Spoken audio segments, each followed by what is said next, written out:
Hi everyone, welcome to Make Moments Matter, a music education podcast, where I share lesson ideas, songs, games, and inspiring things for your elementary music classroom. My name is David Rao, and I am the music teacher who blogs at makemomentsmatter.org. This episode of the podcast is a replay containing the audio version of a Musical Mondays live video. If you're not familiar with Musical Mondays, every Monday night at 8 p.m. Eastern Time, I go live on Facebook and Instagram to share about the lessons that I'm using in class with my students. I give a recap of my kindergarten through 5th grade lessons, and then do a deep dive about one grade level and share the books, instruments, songs, and process that I use to teach the lesson to kids. This podcast episode contains all the audio from the Musical Mondays video, but if you'd like to see a replay of the video itself, you can find a link to the archived video on YouTube when you click the link in the notes for this episode. Thanks so much for tuning in. Here's the show. Hey everyone, my name is David Rao, and I'm the music teacher who blogs at makemomentsmatter.org. You can also find my videos and ideas on Instagram, on Pinterest, on Twitter, and a variety of other places when you search for my name, David Rao, or Make Moments Matter. Tonight I'm going to be talking about primary grades. I'm going to talk about just simple singing voice practice, and especially practicing the So-Me interval. I'm going to have 3 different ideas for what you can do with younger grades. If you're interested, stick around for that. Before I get to that, let me just mention that if there's anything, a book, a resource, something you're interested in, that I talk about in these videos, I post a link to that on the links page on my blog, so you can always find that stuff. That's on my blog when you search the video tab, or you can just click the link at the bottom of wherever you're watching or listening to this video, and you should be able to go straight there. Another thing is, if you're interested, there's a Facebook group called Every Moment Matters Music Education Community, if you're on Facebook, where you can join in and continue the conversation that started tonight. Or if you have questions, things, follow-ups, you can go there. Okay, 2 more housekeeping things before I jump into So-Me and singing voice with younger grades. First, if you are interested, there's a workshop this weekend with the First Iowa ORF chapter. That's in Cedar Falls, Waterloo, Iowa area, and that's this Saturday, April 6th. I'm doing the workshop there, and it's all about children's literature and poetry and using words and using stories to help drive our lessons. So if you're in the area, we would love to see you. Come on out and join us. That is this Saturday, April 6th. The other thing is, if you are interested in summer learning, you want to continue your learning in the summer, well, I personally love and would suggest that you check out an Orff Schulwerk training. I did those, and it transformed my teaching and made me so much of a better teacher. So I would encourage you to check that out. I am teaching 2 levels of, or 2 different courses for Orff Level 1 this summer. I'm going to be in Orlando with the Central Florida Orff chapter June 3rd through the 14th, and then also in St. Louis with the University of Missouri St. Louis, and that is July 22nd through August 2nd. So if you're interested in taking Orff Level 1, come and learn with me. It's going to be so much fun. Or there are so many other courses around the country. Or if you've done level 1, you want to do level 2, or level 2, you want to do level 3, look for those resources. Look for those places where you can do summer training. It is absolutely worth your time. Absolutely worth any money or driving or whatever you have to do. Go and check that out. And especially if you're interested in Orff Level 3, you can do Orff Level 3 with Vivian Caputo, the amazing Vivian Caputo, in Florida this summer at the Central Florida Orff chapter course. That's June 3rd through the 14th. Come and join us. It's going to be so much. And Vivian is amazing. I'm not teaching that. Vivian's teaching that. You don't want me teaching that. She knows so much more. Come and join us. It's going to be so much fun. Okay. But by the way, Orlando, you can go to Disney or go to Universal on the weekend between the 2 weeks of learning. There's amazing food. There's, humidity. It's going to be so much fun. But actually, it's going to be so much fun. I wouldn't be going back if I didn't like it. So come and join us. It's going to be great. All right, let's get to singing. So with my younger students, specifically with my kindergarten, right now I'm focusing on so many more experiences where I can get them singing and playing and improvising and trying things out. I am very lucky at my school that I don't have to do a concert in kindergarten. And instead I get to focus and really, really, really work on singing and confidence and working together and playing games and playing instruments and just lots of experiential things. And so in the last couple weeks, I've been really working on singing games, incorporating instruments, things like that. And specifically, I want them singing by themselves because I can sing. They can hear us singing in a group, but we've been working all year on matching pitch. We've been working all year on understanding, getting songs, singing together, new music, things like that, understanding form, using that to help us learn songs. But I want kids to hear other kids because the more that kids can hear a child vocal model, the better they'll learn. Plus, also, when they get to sing by themselves and feel independence, that's very liberating, but it also encourages them to do that more. And so singing by yourself can be kind of tricky, kind of scary for younger kids. Face it, for adults too, but for younger kids especially, it can be kind of tricky and scary. So the more that we can do early on in the first couple of years to really get them singing, get them trying, the better. So all year long we're singing, we're playing games, we're doing all sorts of stuff. And one of the things that I do to get them singing is just like checking in, just sort of like an attendance kind of a thing. It used to be more like I would say it was attendance. Now I'm just like, ooh, I have a game. And so it was just like a hello game.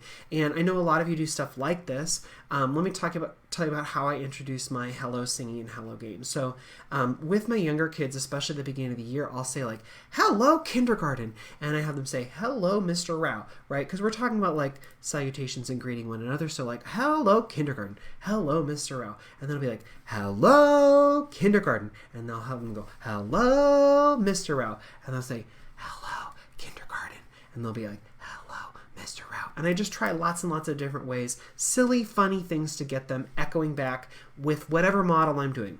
Hello, Mr. Rao. Or sorry, hello, kindergarten. And they'll be like, hello, Mr. Rao. Hello, kindergarten. And they'll do, hello, Mr. Rao. I do a lot of those examples before I do singing examples because they're more willing to do those like silly, funny things. The singing is a little bit, I don't know, stressful for them sometimes, or it's like a different sort of a thing. It feels different. And so like singing a song is different than like singing a greeting, right? Like there used to be like singing along to things or singing along to videos, but them personally singing like a salutation to someone is different.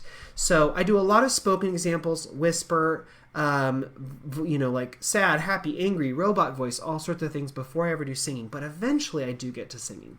And then I'll be like, hello, kindergarten. Hello, Mr. Rao. And then I'll be like, oh, wow, okay, but I'm going to see if I can trick you. So let's say I have Miss Peterson's kindergarten class with me. I'll be like, hello, Miss Peterson's class. Hello, Mr. Rao. Hello, Miss Sketch's class. And they should not be singing back for that because that's not their homeroom teacher. And then I'll be like, oh, sorry, I was trying to get you. Hello, Miss Peterson's class. Great. Hello, Mr. Rao. Hello, kindergarten. Hello, Mr. Rao. Hello, first grade. They should not respond back. So it becomes like a game, right? We do a lot of silly things like that. And then I'll go down the line and I have my roster in front of me and I'll be like, hello, Avery. Hello, Mr. Rao. Oh my gosh, Avery, she even used her singing voice. Wow, that's so fantastic. Hello, Brayden. We'll go like down the line of all the kids. And I have my roster there in front of me because it's kindergarten. I don't know their names yet, or early on in the year. Even now, I have a lot of kids, so I'm like, just to remind myself so I don't get caught up in like, nah, not my name. I have the roster out there to make sure I get it right as we go down the line. Hello, Caraway. Hello, Julian. Whatever, as we go down the line. And usually I'll do like 6 or so kids, and then I'll go back to whole class. Just that reinforce that we're all singing, we're all doing it. I'll do like maybe 6 more kids because I have 6 in a row, and then I'll do the whole class. Hello, and I'll just go down through. If they don't use their singing voice back at me, I don't stop and make them try again. If they don't match pitch, I don't stop and make them try again. This is just like experience. You're doing it by yourself. If I stopped that first time, I was like, oh, that was nice, but you didn't use your singing voice. That's like a shutdown moment, like where they would maybe get stressed about that. So instead, I'll sing to them, and hopefully they match pitch, but I'll just move on. But the more I go, the better it gets. The more times we do it, the better it gets, and more kids who start matching pitch, better. Another thing that I do to help with that is I sit at the piano and I play that So Me interval when I sing and when they sing.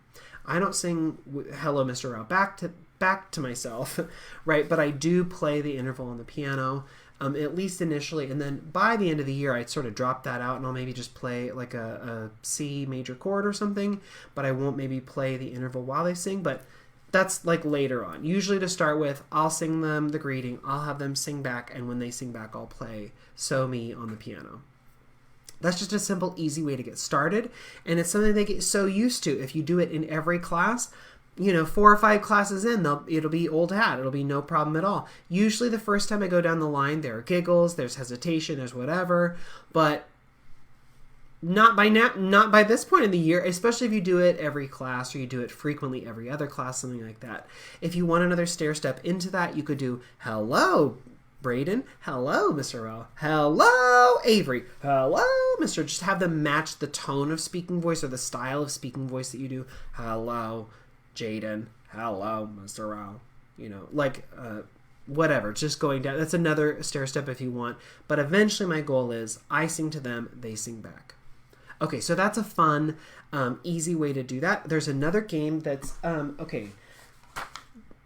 This is from a book called The Orff Source. I think it's in Music Plays, catalog.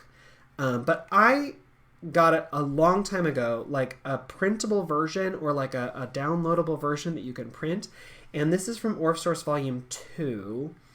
And I am using it for the wrong grade, at least from what's intended. Okay, so like what is like suggested in the book. I think what's suggested in here is grade 3.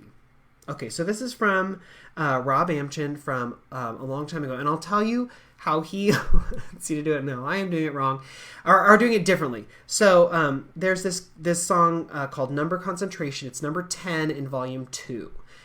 Go check them out. I put a link on the links page. You can get them from, I think if you have a Musical.ly subscription, I think it's just they're part of it. But if you don't have that, I think that you can get it from wherever, West Music. I have a link to Sweet Pipes on the links page. You can get it multiple places.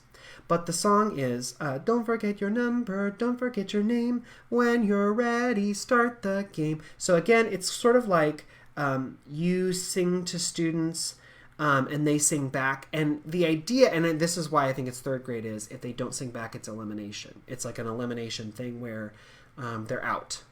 Okay, well, so with kindergarten, I'm not going to do that. That's too high of stress, especially when my goal is to, like, please just use your singing voice, right? Like, that's not, my goal is not to have them feel like, oh, I'm eliminated, I need to sit down, and then feel hesitant or stressed about singing. That's not my goal. And also in the Orff Source book, there's an extra part for hand drum, there's a part for glockenspiel, there's a part for a bass xylophone, there's an extension activity, there's an A, B activity. So I'm only giving you like a tiny little bit, which is like the kind of the song part in there. But I veer off that path. I think you could go back to do this in third grade, especially if you did it in kindergarten the way I'm describing now. It'd be easy to bring back in another year and do the elimination and do it as written in Orff Source. Go check, even if you don't do that, go check out the Orff Source books. They're great. Okay, so what do I do this with this? Well, in my school, every kid has a number. They're numbered by their homeroom teacher. It's just an expectation. They know. And for some people use it as like line order. Some people use it for centers. Some people use it for stations in their classroom. Everybody uses it a little differently, but the kids have a number that they know. I know a lot of schools do that, but that's one of the things my school does. And so when they come in, I have a grid on my floor for seating charts, and there are numbers there, and they go sit on that number. They are associated with that number. They know it. They're very good with it. So in this game, I have them stand up, and the first thing I do is I say, like, okay, I sing the song, don't forget your number, don't forget your name. When you're ready, start the game. Only I sing it up in there. Don't forget your number, don't forget your name, whatever their pitch might be that I want them to sing back. When you're ready, start the game. Well, the first time through the game, I say, everyone's standing, and you got to know your number, and you got to know your name. But when I say your number, you say your name, and then sit down. Got it? Okay. So I'll say your number, you say your name, and then sit down. Are you ready? It's such a fun game. Oh my gosh. Okay, here we go. And then for the record, I have in front of me what my number grid system looks like. Because you would think I should be able to just know all the numbers and where they are. Literally, the children are standing on the numbers. But when you're singing back and forth or speaking back and forth and you're trying to go fast, I get caught up all the time and like, wait, what number is that? So like literally I wrote out the grid on a piece of paper and I just have it sitting on the piano so I can quickly reference it to be like, oh yeah, that's number 14. Because it's like, for my class, it's like the closest row is row 1 through 6 and the next row is 7 through 14 or 7 through 12 or whatever. And so, I don't know. I just get caught up on the numbers. Whatever. So I'm just going to tell you I have my little cheat sheet. Okay, so I go through and I say like 7 or like 7 and they'll be like Kevin or like, you know, like 14 Justin, you know, 12 Aiden, 10. What, you know, like I say it, they say it, and then they sit down. Ooh, great. Okay. And then, you know, we do this a couple days. Maybe again I bring in the silly voices. You know, 17 Jaden, 24 Daniel, 19 Carrie, whatever, you know. So but then eventually it becomes singing again, and I'll be like 8, and then it'll be 8, and then it'll be Aiden. I don't know why Aiden keeps coming up in my head. I must have a lot of Aidens. 15 Rachel, you know. And so then they sing it and then they sit down. Now you can make this an elimination later if you want, but again, I'm just working on them singing by themselves and using their singing voice, and I don't want them to feel stress about that. I want them to think that it's fun and a fun game. So I don't just go down the line. I hop around. Different numbers, you know, different order, and I sing to them. I sing their number, they have to sing their name, and then they sit down. The sitting down is mostly helpful for me so that I know who I have already gotten to, right? If they just like stayed standing until they got eliminated or whatever, I'd be like, oh crap, rats, who did I already sing to? But having them sit down helps me know, okay, who's already gone. And so it starts out with like I speak, they speak, and then it becomes I sing, they sing. And you could do it at different intervals if you want. You could do 7 David. You could do me, Ray Doe, if you wanted to, but because I'm focusing on So Me in this grade anyway, we do So Me. Okay, so that's option 2. And then let's get to option 3. And this is a song that I absolutely love that I think that I've maybe talked about before, but it's been a long time. And it's called Come Back Home, My Little Chicks. And I tell the story about a mother hen who had some chicks. And by the way, this is the time of year where my kindergarten classes, they like get eggs and the incubators and they try and hatch eggs. So like this is like an amazing, perfect time of year to do this lesson. But anyway, you know, hens go bark, bark, bark, bark, and chicks go peep, peep, peep, bark, bark, bark, peep, peep, peep, bark, bark, bark, bark, peep, peep, peep, peep, peep, peep, bark, bark, bark, bark, peep, peep, peep. By the way, if you're listening to this as a podcast, I have 2 puppets and I am having them talk back and forth. If you're watching the video, you're like, oh, he has puppets. But if you're just listening to the podcast and you're like, why is he just having a conversation as chickens? Anyway, that's why. But my puppets. So they're talking back and forth. And I say to kids, you know, I don't speak chicken. But, you know, if I did, what would they maybe say? They might be saying this. Okay, we're at the park. Yes, we are. You can play. I will play. When I call, you must come. I will come. I think that's maybe what they would say. Because, you know, when Mama Hen comes out and the kids are and all the chicks are playing, she goes, bark, bark, bark, bark, bark, bark. You know, the little chicks come running and they know, like, Mom wants us to go home. Like, they have that language, but I don't speak chicken. So I'm assuming that's what they say. Anyway, I think that's what they're saying. Here we are at the park. It's so fun. When you can play, go and have fun. We'll have fun. When I call, you must come. We will come. We will come. And then chicks go off and play. And then Mama, she like, I don't know, reads a book. Okay, and then she like, I don't know, does some jumping jacks. Okay, and then she like looks at the clouds. Oh. But eventually she goes, come back home, my little chicks. They go, here we come, and off they go home. And the next day they come back to the park and she says the same thing. When I call, you must come, we will come. Now go play, here we go. And they go off and play. And then Mama, like, I don't know, watches TV. Love it, ER reruns. I don't know. And then she like has a snack. And then she like talks to her friend. Okay, anyway. But eventually she goes, come back home, my little chicks. They go, here we come, and off they go. But then, one day, it's different. She gets to the park. She goes, when I call, you must come. And the chicks go, we will come. Now go play and have fun. We'll have fun. And they go off. And Mama, like, I don't know. She, like, checks her email. She, like, thinks about I don't know, her future. I don't know, whatever Mama Hen does. Anyway, eventually she goes, "Come back home, my little chicks." Where are the chicks? They're not coming back. I'll try again. "Come back home, my little chicks." Nothing. Weird. That's never happened before. I'm gonna try again. "Come back home, my little chicks. We won't come." What? And the kids like love this. They like love, like, oh my gosh, what is happening? Hold on. "Come back home, my little chicks. We won't come." Why not? We're afraid. Of what? Of the wolf. Oh, wolves. Yes, wolves are scary for chickens because predators. Okay, yeah, it makes sense. Where's he hiding? In the woods. Oh, there are woods near the park. What's he doing? Washing. Washing? Why is that scary? Okay, so this is like, you could just go through the song, but like, it doesn't make sense to me. Is there a greater story for this? I don't know. It's an old song. If you know the original story, please tell me. But anyway, so I try and help kids make sense of this. Like, where's he hiding? In the woods. Oh, because the woods are nearby and wolves can hide in the woods. You know, like to try and explain some of this.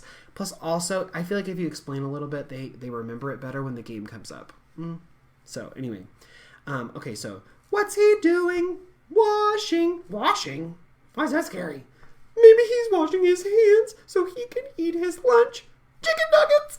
And the kids think that's funny too. Is he washing his hands? No. What? Is he washing the dishes? No. What's he washing? His face. What's he drying his face on? Okay, and then this is where things go a little bit silly, kindergartners. And so, well, here's what happened. What's he drying his face on? I can't tell. What? I can't tell. What? I can't tell you. It's too silly. The kids will laugh. The kids will laugh? Well, just tell me anyway. Oh, I can't tell. Well, just whisper it. What's he drying his face on? On the kitty cat's tail. And again, this doesn't make any sense to me. Maybe there's a greater story that I should know behind this, but it doesn't make sense. So anyway, I break into, I have more puppets for this next explanation, but I break into this explanation. I say, okay, so maybe he's, washing his face and he's finished washing his face, but there's still like some suds on his face and he reaches for a towel and can't find the towel and he just grabs the closest thing and he wipes off his face and then realizes, it's the cat. And he's what, I don't know. I like mime all of that out with the puppet and the kids are like, ha ha ha. Anyway, but it kind of helps them remember the story. And anyway, that's the whole story. But let me tell it to you again. Just hear it without all those little bits in between. And I say this exact same thing to kids. Let me just do the whole song one more time. Come back home, my little chicks. We won't come. Why not? We're afraid. Of what? Of the wolf. Where's he hiding? In the woods. What's he doing? Washing. What's he drying his face on? On the kitty cat's tail. Okay, that's the silliest part. When we get to the part that goes, what's he drying his face on? You all get to whisper, on the kitty cat's tail. It's a little silly, but you get to whisper that too. Okay, and so then I go through again. I let them hear the whole story and have them join in on the kitty cat's tail. This time they've heard about 3 or 4 times. And I say, I wonder, do you remember what the chicks say back to Mama Hen? Can you say that back? She says, come back home, my little chicks. And they go, we won't come. Many of the kids remember that. Why not? And some kids like, because the wolf, or then I'm like, ooh, remember, we're afraid. Ooh, of what? Of the wolf. And then I walk them through the story. I have them learn the chicks part. And the cool thing about having 2 puppets, like a puppet on one hand and a chick in the other, is that I can sing the hen part and I can hold out the chick part, and the kids know that that's their part. And I'm singing both parts, but because I'm holding out the chick, they know they get to sing with the chick. So it's like an easy, using 2 puppets. It's especially cool for if you're teaching a call and response or an echo or something. You can then teach both parts, but you're also teaching the echo because they follow the one character. I don't know. It's a cool thing about puppets. By the way, second sidebar, the sidebar of the sidebar. The second sidebar is I have my little chick finger puppet, and I have it, you can see maybe on this little stick, because it's easier to manipulate and move around in this moment if it's on a stick. The stick is not a stick, it's a mallet. If you take a little finger puppet, you can put it on the top of a mallet. That usually keeps it on, and then you can move it around and manipulate it, especially if you're going to give it to kids. Put it on a mallet because you can always like Lysol wipe the mallet if you think a kid has like been gross or something, but you can't always Lysol wipe like a puppet. So anyway, that's my little hack for the puppets, and also my quick review of like how I teach this in parts. Okay, so the kids sing with the chick, and then after a couple times I go, wait, do you think you could do Mama's part? Can you sing that part? And that honestly, for me, sometimes feels a little easier for kids because they start with "Come Back Home, My Little Chicks," and they say, "We won't come," and then she's like, that flows naturally. Why not? We're afraid of what? Of the wolf. Where is he hiding? In the woods. Then it gets tricky. What's he doing? Washing. What's he drying his face on? Then they can kind of remember some of that. Anyway, they learn both parts, and then I have them try both parts where I scoot back and I go, okay, this side of the room, you're the chick. This side of the room, you're a hen. But guess what? The hen's over here. So you sing with the hen, you sing with the chick. So if the hen is on my right hand, the left side of the room does the hen part. If the chick is in my left hand, the right side of the room does the chick part, and we sing it back and forth. And then I switch. The chick goes the other hand, the hen goes the other hand, we sing the parts. And then once I feel like they really have it, they really understand it, then we play the game. Now the original game, I put a link on the links page so you can like see kids playing the original game. I don't like the original game. The original game and the instructions, which by the way, I can't remember where I first found this song. I'll try and track down where I found it. I think it's from the notes from a workshop, but it might be in a book. If it's in a book, I'll put that on links page. The original song says kids stand in a circle and they hold hands. And as you're reading the description, you're like, chase game, awesome. They stand in a circle and hold hands. The wolf's on the outside, the mama hen's on the inside. Okay, great. Mama hen sings a solo. That So Be Powdered sings a solo, and all the kids who are in the circle respond back. At the end of the song, all kids drop hands. And this is what the original game's like. All kids drop hands, and the wolf chases the hen until he catches her. There is no chance for the hen. She is not going to make it because all hands go down. It's not like she's like protected or can like hide behind someone or there's like a timer. If she makes it for 10 seconds, she lives. No. She has no chance. It's like the wolf like... And I think that even the original is like, if kids are in the way, have them get out of the way so the wolf can catch the hen. I'm like, this is a disaster waiting to happen because the kids are going to, like, my kids anyway, are going to run. That wolf is going to smack into people. This is bad news. So instead, I play it kind of like Grizzly Bear or Naughty Kitty Cat, where the hen gets to choose a doorway to go through. She gets to run around the circle. The wolf can try and catch her, but if she gets all the way around the circle and back under the arch before the wolf can catch her, she's safe. Because otherwise it's like I've tried it the original way where it's like all kids drop hands and the wolf just goes in and tries to get the hen and eventually he just does. And that is number one, not gratifying for the kid, especially the hen. But like anyone else, there's like no game to it. It's just like, oh, now let's watch this wolf devour the hen. Like what? Anyway, so I changed the game, but the point of the song is there's a kid standing in the middle, and I'll let them hold the hen puppet, because first of all, it's like a stuffy, it's fun. But also like then they get to sing the hen's part. All the other kids sing back. They get to hear a solo singing voice. They get to hear that So Me pattern. They get to practice that. It's fun. And then we play through the game 4 times, and the next time they come back, we'll play it again. I always say the mama hen, choose another hen. Wolf, choose another wolf. If you don't get to go today, oh my gosh, this is such a fun game, isn't it? And they're like, yes, it is. And I was like, do you think this is the only day we're going to play it? And they're like, no. And then this is my favorite phrase I've like learned in the last 10 years from my friend Natasha Thurman.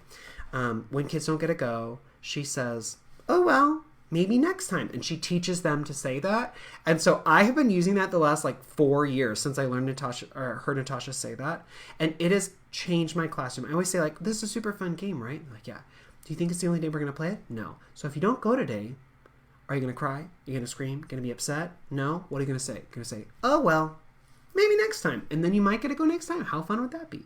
Anyway, so that's what we do. We play the game and we go around several times. It's a super fun game, but I really love that it's back and forth. It's call and response, and it gets them doing that interval and also gives them really good practice hearing other kids singing in front of other kids. If the kid in the middle, the hen, is timid or isn't sure, I sing with them. I don't mind. I'm on the outside with a ukulele just strumming a 1 chord, and so I'll sing with them. I have no problem doing that. And then to reinforce that, but I'll sing lightly, quietly, so that they can really just hear the kids singing.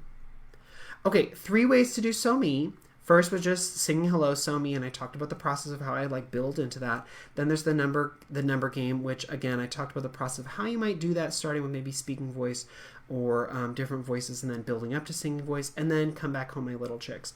On the links page, I put a link to seeing Come Back Home, My Little Chicks played by kids. I found a video of the original, I think, bad game. It's not my favorite, but you can see how that works. And then I will try and track down where I first found that song. If it's in a book, I'll put that on the links page too. Otherwise, the link to the ORF source is also there. Go check it out. It's a really great resource. Also, if you're thinking about great resources and opportunities, think about ORF levels this summer. Absolutely worth your time, absolutely worth your effort or money or whatever you have to do to get there. It's absolutely worth it. So go check those things out on the links page. If you have questions or ideas or want to hear more, leave a comment wherever you're watching, listening to this, or send me an email, makemomentsmatter@gmail.com. I'll be back next week, and I'll see you next week for another Musical Mondays. Good night, everyone.